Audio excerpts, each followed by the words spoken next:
Hi friends, welcome to கேவிஎம்ஸ் world. நம்ம இன்றைக்கி என்ன பார்க்க போகிறோன்னா, எங்கள் வீட்டில் கிருஷ்ண ஜெயந்தி எப்படி கொண்டாடணுன்னு தான் பார்க்க போகிறோம். வாங்க பார்க்கலாம். கிருஷ்ண ஜெயந்தி கொண்டாடுறதுக்கு கொஞ்சம் டெக்கரேஷன்லாம் பண்ணோம். அது என்ன பண்ணோன்னு காட்டுறேன். இப்போது வந்து கிருஷ்ண ஜெயந்திக்கு ஊஞ்சல் கட்டுறதுக்கு ஒரு ஃப்ரேம் எடுத்திருக்கேன். அது வந்து நிற்கிறதுக்கு கொஞ்சம் 2 கிளிப்பு மாட்டி வச்சுருக்கேன். மாட்டிட்டு அது நிற்குதான்னு பார்த்துக்கிடணும். இது வந்து ஆரி ஃப்ரேம் தான். அதில் தான் 2 கிளிப்பை மாட்டி அதை வச்சுருக்கேன். அதுக்கு வந்து அந்த ஃப்ரேம் வந்து அப்படியே தெரிஞ்சால் நல்லா இருக்காதுல்ல. அதனால அந்த ஃப்ரேமுக்கு கொஞ்சம் டெக்கரேஷன் பண்ணுவோன்னு இது வந்து தோரணம் தான். இப்படி தோரணம் வந்து கடைகளில் கிடைக்கிது. அது வந்து எங்கள் வீட்டில் இருந்துச்சு. அதை வச்சு அந்த ஃப்ரேமை மறைச்சிட்றோம். பூ மாதிரி இருக்கும், நல்லாயிருக்கும் அப்படி சொல்லி அதை வச்சு சுற்றி எடுத்துக்கிட்டு இருக்கோம். இதை வந்து ஃபஸ்ட்டு ஸ்டார்டிங்கில் ஒரு செல்லோ டேப் வச்சு நம்ம சுற்றிக்கிடணும். அந்த செல்லோ டேப் வச்சு ஸ்டார்டிங்கில் ஒட்டினா போதும். அதுக்கப்புறம் எங்கேயும் ஒட்ட வேண்டாம். அதுக்கப்புறம் அந்த பூவை வச்சு அப்படி சுற்றி சுற்றி எல்லாம் எடுத்துகிட்டு இப்போ நாங்கள் ஒன்று சுற்றினோம், அது பத்தலை. அதனால் இப்போ அடுத்தால இன்னொரு இந்த தோரணத்தை சுற்றுறோம்.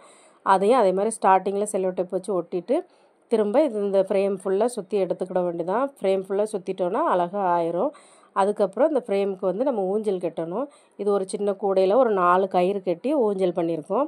அந்த ஊஞ்சல் பண்ணிவிட்டு அதில் கீழே பஞ்சு எல்லாம் மெத்த மாதிரி பண்ணிவிட்டு அதுக்கப்புறம் அதை சுற்றி நல்லா பூவால் அலங்காரம் பண்ணியிருக்கோம். பூவால் அலங்காரம் பண்ணி நம்ம குட்டி கிருஷ்ணருக்கு நல்லா ட்ரெஸ் எல்லாம் பண்ணி பொட்டுலாம் வச்சு நல்லா அலங்காரம் பண்ணி குட்டி கிருஷ்ணரையும் அதில் வச்சுட்டு அதுக்கப்புறம் நம்ம பூஜைலாம் எல்லா பூஜையும் எப்படி பண்ணுறோமோ அதே மாதிரி தான் பிரசாதம் எல்லாம் பண்ணி வச்சுட்டு அதுக்கப்புறம் பிள்ளையாரெல்லாம் வச்சுட்டு நம்ம அதுக்கப்புறம் வாழைப்பழம் தேங்காய் எல்லாம் உடச்சி வச்சுட்டு தீபாரதனை அகர்பத்தி எல்லாம் ஏற்றி வச்சுட்டு ஒரு விளக்கும் வச்சுருக்கேன். இப்படி தான் நாங்கள் பூஜையெல்லாம் பண்ணணும். எங்கள் பிள்ளைகளை அந்த ஊஞ்சலை ஓயாமல் ஆட்டிக்கிட்டே இருந்தாங்க. அவங்களுக்கு அது ஜாலியாக இருந்துச்சு, நல்லா அழகாகவும் இருந்துச்சு பார்க்குறதுக்கு. நாங்கள் பண்ண மாதிரி நீங்களும் பண்ணீங்களா என்னன்னு கமெண்ட் பண்ணுங்கள். இந்த வீடியோ பிடிச்சிருந்துச்சின்னா லைக் பண்ணுங்கள், ஷேர் பண்ணுங்கள், கமெண்ட் பண்ணுங்கள். என் சேனலை சப்ஸ்கிரைப் பண்ணுங்கள். பாய்.